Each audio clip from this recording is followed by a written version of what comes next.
पहिलो सानो थियो अहिले सबै बढ्दै छ कमाइको लागि दुबई खाडीमा छ घरको जेठो छोरो जिम्मेवारी बढिरहेछ सुखको लागि पसिनाको खुन बगिरहेछ जति नि काम गरे पनि यहाँ कसले बुझ्छ कसैले बुझ्दैन मनभित्रका पीडाहरू हाँसी खुसी जिउन सिकाउँछ एउटा मनभित्रका घेडा बरु वर्ष थियो 17 गण्डलतमा परिरहेको हातमा सुखमा बिही खान्छु मदिराको बोलेको छैन नसाले गर्भा बिग्रिरहेको सुख त पाऊ भन्दै दुःख बाँची अन्त्य बाको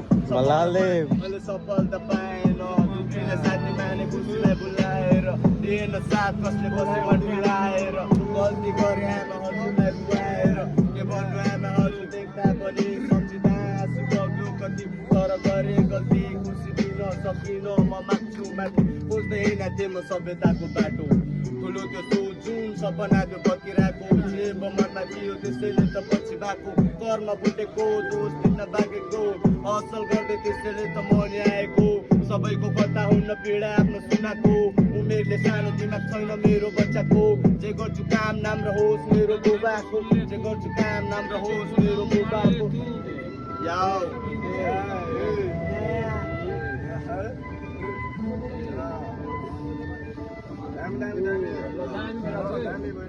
घुम्सिँदै रहन्छु एक्लो कोठा बन्द भित्र नजिकै धेरै थिए कोही भएन मन मित्र को आफ्नो पर हेर्दै बस्छु सबको चलनचित्र देखाउन आउँछन् सर्टी बानी देख्दा लाग्छ दिक्क ल कुरा सबको टिक्छ ल बोल तिम्रो बिच्छ बोल्छु पीडा आज तब कसले बुझ्छ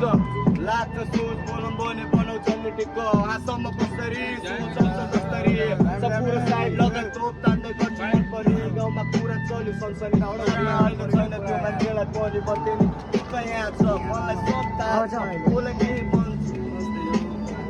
हेलो दामी